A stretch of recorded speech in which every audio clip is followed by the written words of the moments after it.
ಮಾತಾ ಮರಕತಶ್ಯಾಮಾ ಮಾತಂಗೀ ಮಧುಶಾಲಿನಿ ಕಟಾಕ್ಷಯತು ಕಲ್ಯಾಣಿ ಕದಂಬವನವಾಸಿನಿ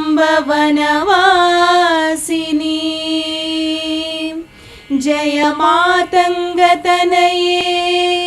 ಜಯ ನೀಲೋತ್ಪಲದ್ಯುತೆ ಜಯ ಸಂಗೀತರಸಿಕೆ ಜಯ ಲೀಲಾಶುಕ ಪ್ರಿಯೇ ಜಯ ಲೀಲಾಶುಕ ಪ್ರಿಯೇ.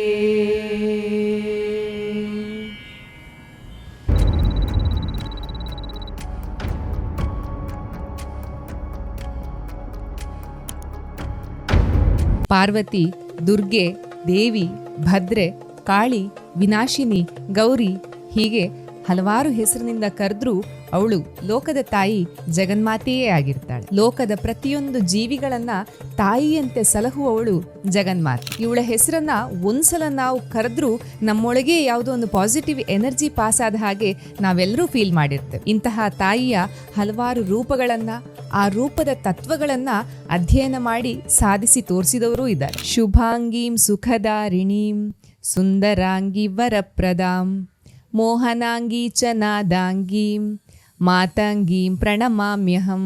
ದೇವಿಯ ಅತ್ಯಂತ ಶಕ್ತಿಶಾಲಿ ಅವತಾರಗಳಲ್ಲಿ ಒಂದಾದ ಮಾತಂಗಿ ದೇವಿಯ ಕುರಿತು ಒಂದಷ್ಟು ವಿಷಯಗಳನ್ನ ಇವತ್ತು ಹಂಚಿಕೊಳ್ಳುವಂತಹ ಪ್ರಯತ್ನವನ್ನ ಮಾಡ್ತೇವೆ. ಮಾತಂಗಿ ದಶ ಮಹಾವಿದ್ಯೆ ಅಂದ್ರೆ 10 ಮಹಾವಿದ್ಯೆಗಳಲ್ಲಿ 9ನೆಯವಳು. ಇವಳು ಸಂಪತ್ತು, ಬುದ್ಧಿವಂತಿಕೆ ಹಾಗೂ ಧೈರ್ಯವನ್ನ ಪ್ರತಿನಿಧಿಸುವ 3 ಶಕ್ತಿಗಳಾದ ಲಕ್ಷ್ಮಿ, ಸರಸ್ವತಿ ಹಾಗೂ ಪಾರ್ವತಿಯರ ಸಂಯೋಜಿತ ರೂಪ. ಮಾತಂಗಿ ದೇವಿ ಭೌತಿಕ ಜಗತ್ತಿನಲ್ಲಿ ಸಾರ್ಥಕತೆಯನ್ನ ಸಾಧಿಸಲಿಕ್ಕೆ ಹಾಗೂ ಆತ್ಮ ಸಾಕ್ಷಾತ್ಕಾರವನ್ನ ಪಡೀಲಿಕ್ಕೆ ಬುದ್ಧಿವಂತಿಕೆಯನ್ನ ನೀಡ್ತಾಳೆ ಅಂತ ಹೇಳ್ತಾರೆ. ಮಾತಂಗಿ ದೇವಿಯನ್ನ 3 ರೂಪಗಳಲ್ಲಿ ಪೂಜಿಸಲಾಗ್ತದೆ: ರಾಜಮಾತಂಗಿ, ಉಚ್ಚಿಷ್ಟ ಮಾತಂಗಿ ಹಾಗೂ ಸುಮುಖಿ ಮಾತಂಗಿ. ರಾಜಮಾತಂಗಿ ಸೌಮ್ಯ ರೂಪಿಣಿಯಾಗಿದ್ದು ಸಂಗೀತ ಹಾಗೂ ಇತರ ಲಲಿತ ಕಲೆಗಳನ್ನ ನಿಯಂತ್ರಿಸ್ತಾಳೆ. ಇದರ ದ್ಯೋತಕವಾಗಿ ಸ್ವತಃ ದೇವಿಯೇ ವೀಣೆಯನ್ನ ಧರಿಸಿರ್ತಾಳೆ. ಇವಳು ಮಾತು, ಜ್ಞಾನ, ಬುದ್ಧಿವಂತಿಕೆ, ಮಾತಿನಲ್ಲಿ ಶ್ರೇಷ್ಠತೆ, ಸೃಜನಶೀಲತೆ ಹಾಗೂ ಆಂತರಿಕ ಜ್ಞಾನವನ್ನ ಕರುಣಿಸ್ತಾಳೆ. ಹಾಗೂ ಇವಳು 64 ವಿದ್ಯೆಗಳನ್ನ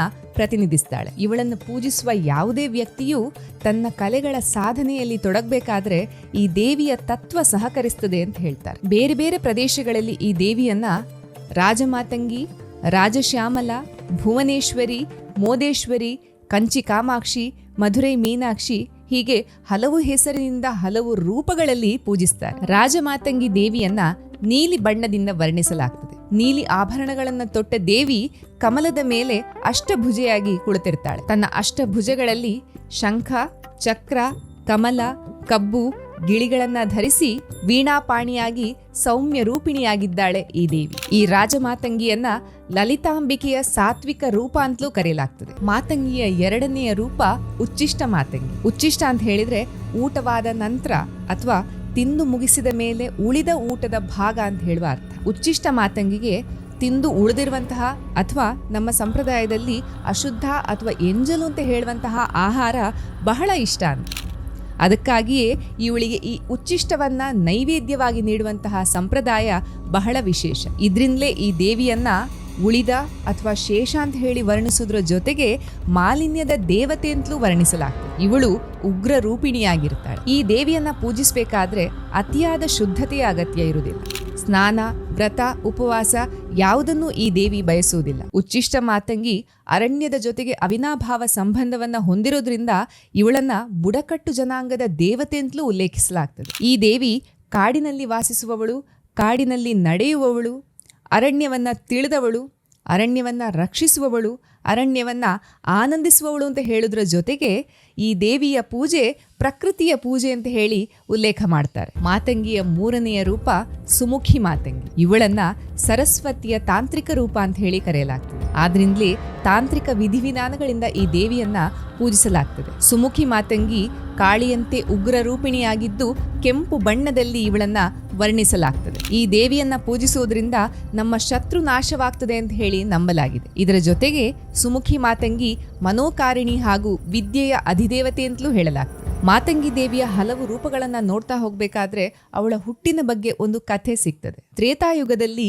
ಮಾತಂಗ ಅಂತ ಹೇಳುವ ಋಷಿ ಇರ್ತಾರೆ. ಈ ಋಷಿ ನೋಡ್ಲಿಕ್ಕೆ ಕಪ್ಪು ಬಣ್ಣದಲ್ಲಿದ್ರಂತೆ ಹಾಗೂ ಇವರಿಗೆ ಮಕ್ಕಳಿರ್ಲಿಲ್ಲ. ಒಂದ್ಸಲ ರಾಜ ಹಿಮವಂತ ಈ ಮಾತಂಗ ಋಷಿಯನ್ನ ಭೇಟಿಯಾದಂತಹ ಸಂದರ್ಭದಲ್ಲಿ ಇವರ ಕಪ್ಪು ಬಣ್ಣದ ಬಗ್ಗೆ ತುಂಬಾ ಹೀಯಾಳಿಸಿ ಮಾತನಾಡ್ತಾನೆ ಹಾಗೂ ಅವರಿಗೆ ಮಕ್ಕಳಿಲ್ಲ ಅಂತ ಹೇಳುವ ವಿಷಯವನ್ನ ಬಹಳ ನಿಕೃಷ್ಟವಾಗಿ ಹೀಯಾಳಿಸ್ತಾನಂತೆ. ಜೊತೆಗೆ ತನ್ನ ಮಗಳಾದ ಹೇಮಾವತಿ ಬಿಳಿ ಬಣ್ಣದವಳು ಅಂತ ಹೇಳಿ ಈ ಋಷಿಯ ಮುಂದೆ ಹೊಗಳ್ಕೊಳ್ತಾನೆ. ತನ್ನ ಮೇಲಾದಂತಹ ಅವಮಾನದಿಂದ ಬೇಸರಗೊಂಡ ಮಾತಂಗ ಋಷಿ ರಾಜ ಹಿಮವಂತನ ಮೇಲೆ ಪ್ರತೀಕಾರ ತೀರಿಸ್ಕೊಳ್ಬೇಕು ಅಂತ ಹೇಳಿ ನಿರ್ಧಾರವನ್ನ ಮಾಡ್ತಾನೆ. ಇದಕ್ಕಾಗಿ ದೇವಿ ಪಾರ್ವತಿಯ ಕುರಿತು ಕಠಿಣವಾದ ತಪಸ್ಸನ್ನ ಆಚರಿಸ್ತಾನೆ. ಇವನ ತಪಸ್ಸಿಗೆ ಮೆಚ್ಚಿ ಪ್ರತ್ಯಕ್ಷಳಾದ ಪಾರ್ವತಿ ದೇವಿ ನಿನಗೆ ಏನು ವರ ಬೇಕು ಅಂತ ಹೇಳಿ ಕೇಳಬೇಕಾದ್ರೆ ಮಾತಂಗ ಋಷಿ ಹಿಮವಂತ ರಾಜನ ಮೇಲೆ ಪ್ರತೀಕಾರ ತೀರಿಸ್ಕೊಳ್ಬೇಕು ಅಂತ ಕೇಳ್ತಾನೆ. ಆದರೆ ಇದು ಸಾಧ್ಯವಿಲ್ಲದ ವರ, ಇದರ ಬದಲಾಗಿ ಇನ್ನೇನಾದ್ರೂ ಬೇರೆ ವರವನ್ನ ಕೇಳ್ಕೊ ಅಂತ ಹೇಳಿ ಪಾರ್ವತಿ ದೇವಿ ಇನ್ನೊಂದು ಆಯ್ಕೆಯನ್ನ ನೀಡ್ತಾರೆ. ಆಗ ಇನ್ನೊಂದು ಆಯ್ಕೆಯಾಗಿ ಮಾತಂಗ ಋಷಿ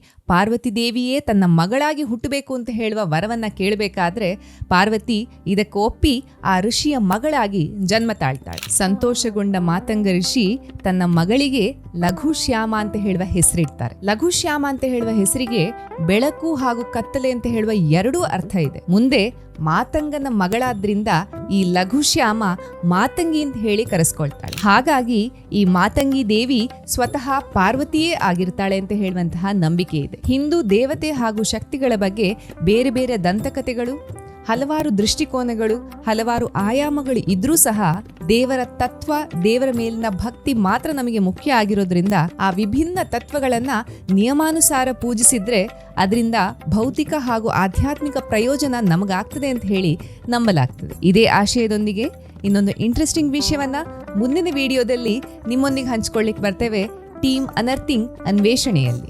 ಈ ವಿಡಿಯೋ ನಿಮಗೆ ಇಷ್ಟ ಆಗಿದ್ರೆ please like, share and subscribe.